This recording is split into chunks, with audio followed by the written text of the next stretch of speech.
family has to be the most caring, most loving, yet the most toxic and the most problematic factor in pretty much all of our lives. So no one cuts off their family because they want to.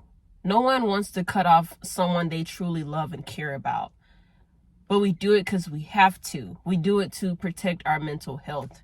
We do it to protect ourselves from the physical abuse, the verbal abuse, the emotional and mental and the sexual abuse. We do it to protect ourselves. And it's not something to necessarily be sensitive about, but it's something to take precaution on, because if there's anybody that is causing you harm, blood or not, you need to remove them. This could be blocking their number. This could be moving away. This could be limiting your time with them. Whatever you have to do, I salute you for doing it if you have done it or if you're planning to do it. Because the last thing that I want to see is someone falling apart because of something that a loved one did or said to them. Don't ever change for anybody. Don't ever trade your soul. Don't even listen to him. He don't know nothing at all. Try not to get too involved. But really it's breaking my heart how you keep changing for him. Never forget who you are. Butterfly. I understand this struggle.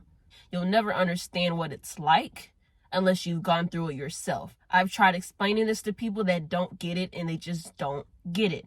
I can break it down. I can dumbify it for them. They just don't understand. It's not for them to understand, and not a lot of people can empathize or sympathize with you on it. But we can try to understand how the person is feeling. We might not understand the situation, but we need to understand how people are feeling when they make the choice to cut off or limit their time with this specific family member or friend. Anytime I've ever had to cut someone off, it was a process for me. It wasn't easy. It wasn't like I'm just going to stop talking to them. I had a war with myself in my mind, in my body for years. And another thing people don't realize is when you're being abused, and this can be any form of abuse, doesn't matter if it's sexual, if it's physical, if it's mental or emotional, they're all equally bad. But what people don't understand about abuse is that the person that's being abused, they have this string attached to their abuser, meaning it's hard for us to detach ourselves from the person that has caused us harm, because the same person that was doing these things was once someone we loved and cared about. For example, some people get married to the love of their lives, right? And let's just say the man or the woman, whoever starts abusing the other person in the relationship. Well, when they decided to marry this person, they didn't have in mind that someday they will become a victim to their abuse. They married them because they loved them, because they wanted to spend the rest of their life with that person. They didn't think that that same person that was, feeding them and taking care of them would be the same hand that would cause them harm. Same with parents. Parents assume since they brought their children into the world, they can abuse them and they can treat them however they please. And nothing's wrong with it because the child is their property, right? We all have a string attached to our abuser. There's many things I've learned from abuse too, that when you're being abused, you don't really realize you're being abused until it's too late. Like when I first found out that I was being abused, because I thought it was normal. What was being done to me, I thought it was normal. But I knew it wasn't normal when I would go around family members outside of my intermediate family. Like the aunties, the uncles, the grandparents, the cousins, all those, and even family friends. They'd be like, why are you acting like that? Or why'd you flinch when I reached up to hug you? Stuff like that. I wasn't paying attention to it, but you don't know you're being abused until after you get outside of that environment. Because I would even go around my friends, like at school or at church somewhere, and they'd be like, Rhea, I know you're acting like really weird. You're acting strange. Like, is something going on at home? And I would be like, no, it's the same as usual. And they'd be like, what do you mean same as usual? And I tell them, and they'd be like disgusted or shocked. Or I even had one friend say, you're lying. That's not true. your mom loves you, she wouldn't do something like that. And I'm like, well, yeah, of course she loves me, but she did so and so, or she did whatever to me. Or your dad loves you, he wouldn't do that. Or your sister, whoever the intermediate family I had in that part of my life, I would try to explain it to them, and they just wouldn't believe me. And I'm thinking to myself, is that a good thing, or is that like a bad thing? Like, what does that mean? It wasn't until I got older, like outside of the house, when I decided to cut certain family members off. I won't say who, but these people would mistreat me. They would call me out of my name. They would even get physical with me.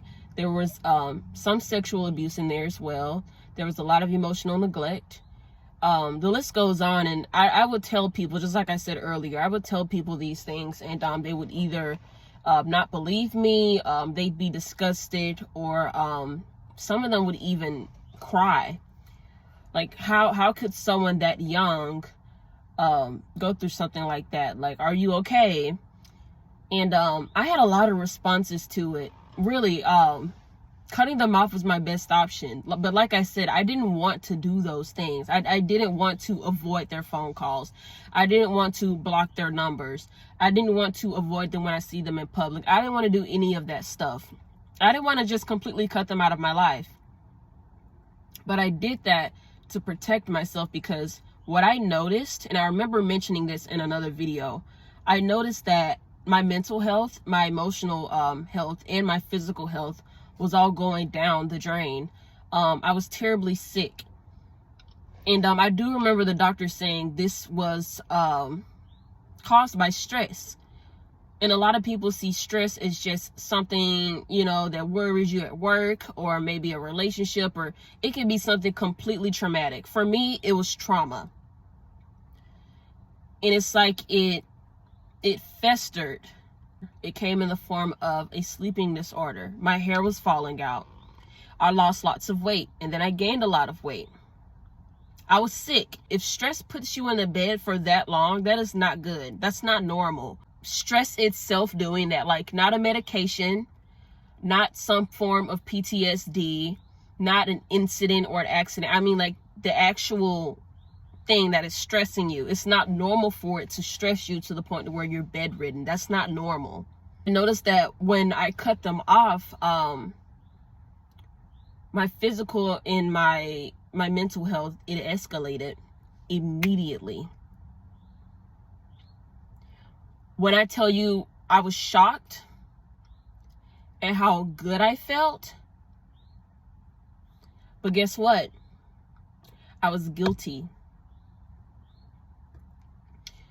One thing people don't mention is that when you're healing and you're separating yourself from those toxic people, if you have a good heart, or if you just can't get past the fact that you once loved this person or this group of people, they don't tell you that you feel guilty. You feel guilty for having to separate them. See, I was guilty for being happy. I was guilty that I was getting better. I was guilty that out of all the people that was also going through this trauma, I'm the one that survived. I'm the one that got out of it. And now I'm okay now. Not completely, but I'm better than, I was at the time. I'm guilty. What do you call that? Survivor's guilt? I overcame it. I'm still overcoming it. It was not easy. And the three main ways I can suggest for anyone else that's wanting to cut a family member off, you can easily limit your contact. And by limit the contact, I mean, don't talk to them as much. Don't interact with them as much. Any conflict that comes up, try to avoid it with them. Try to stay out of the way. When you're dealing with a narcissistic person, or you're dealing with someone that's just overall toxic, limiting your contact with them will help protect you piece by piece. And before you know it, you'll find yourself not really reacting or corresponding with the negative shit they have going on in their life. It won't affect you because you've already gray rocked them. The second thing I suggest is blocking their number, or only talking to them through email. It sounds really freaking cheesy, like you only see stuff like this work in movies. Everyone's different. This is what I started with, actually. I first started with this. And it was not easy because they would text me through other phone numbers or they would call me through other phone numbers. But this is probably the hardest one out of all of them because anybody can gray rock, right? Which brings me over to number 3, which is, I want to call this the avoidant method, because the avoidant method is basically just, it's like a mixture of gray rocking and blocking. It's like the first two mixed together. So this one's really intense. This is like completely shutting down. You don't interact with them. You only see them during family events, and you only speak to them when you absolutely have to. I'm not going to sit here and lie to you and tell you that family is family. You should love them no matter what. You can love them, but I'm choosing to love them from a distance. You can choose to love them from a distance. And if you hate them because they did something just that awful to you, I do not blame you. Because what a lot of people don't realize is that family isn't just blood. You choose your family. Sometimes you choose your family. Most of the time you can't. You're born into their bullshit, right? Because you didn't ask to be born. So you're brought here and into this toxic ass environment. You don't owe anyone anything. And you don't have to explain yourself to anyone. See, I made that mistake, and then eventually they really treated me like that. They treated me like I owed them something. You owe me for being your family member. Like, that's stupid as hell to me. We're blood.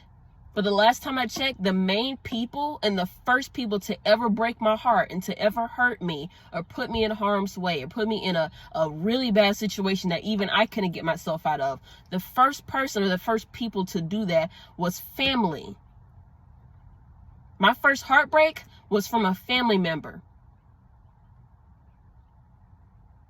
My first sexual harassment was from a family member. My first physical abuse was from a family member. And all the times I was mentally and emotionally neglected or abused, it was from family. But you have those same idiots that say you have to love them anyways. Yeah, I love them, but that doesn't mean I have to love what they did to me. Doesn't mean I'm holding a grudge. Doesn't mean, I wish ill on them. I just hate what they did. And I don't have to sit here and deal with it if I don't want to. And don't let anyone guilt trip you into going back into dealing with that stupid bullshit. That's from anybody, not just family, but anyone, any friends, any person you're in a relationship with. You don't have to deal with the toxicity. You don't. I'm not going to sit here and tell you to. That's going to cost you your life. That's going to cost you your mental health and your physical health. Don't make the same mistake that I did. See, I was on my deathbed. I was terribly sick. And even while they were abusing me, I was still looking out for them. Why? Because some people are stupid like that. Don't be stupid like me. Don't make the same mistake that I did. This is my warning to you. This is me telling you that it is okay if you separate yourself. I've been the black sheep my whole life. Even out of my friend group, I was always the one that stood out. I was always the one that got ran over. It's like I just have this magnet, like people see me and they just assume I'm going to treat her like shit. Don't make the same mistake as me. And even if that is you, you don't have to carry that title. That doesn't have to be your title. You can change it. It's up to you. But don't ever feel bad for cutting someone off. And if you do feel bad, it won't last long, because I feel great now. I'm free. I was in shackles from the time I was born all the way up until middle school. Which is one of the reasons, which brings me back to the child-free status, it's one of the reasons I don't have kids. Or I haven't had any. Or I don't plan to have any in the future. Because I don't want to take that same trauma and abuse and just dump it on them. I refuse to do that. My biggest fear is turning around and seeing some little boy or some little girl I decided to bring here and seeing myself in them. Seeing them go through exactly what I went through. And me not being able to do absolutely nothing about it. Because no one did anything for me. No one saved me. No one took me out of the mess I was dealing with. I had to suck it up, and I had to grow up and be the woman that the little girl in me needed when I was younger. I had to become her. That's one way I healed myself. But the first step was cutting that specific person off and going from there. It's not easy, okay? I know I keep saying it, but I'm not going to sit here and lie, because I've had people in the past tell me that, you know, it's easy, just do it. It's not. It's not. Even now, I still feel a little guilty, but I'm content. I'm at peace because I made that decision and I took a huge step. I grew some balls and I did it. And you can too. But it's a process. It's not going to happen overnight. If they're giving you any problems at all, you know what to do.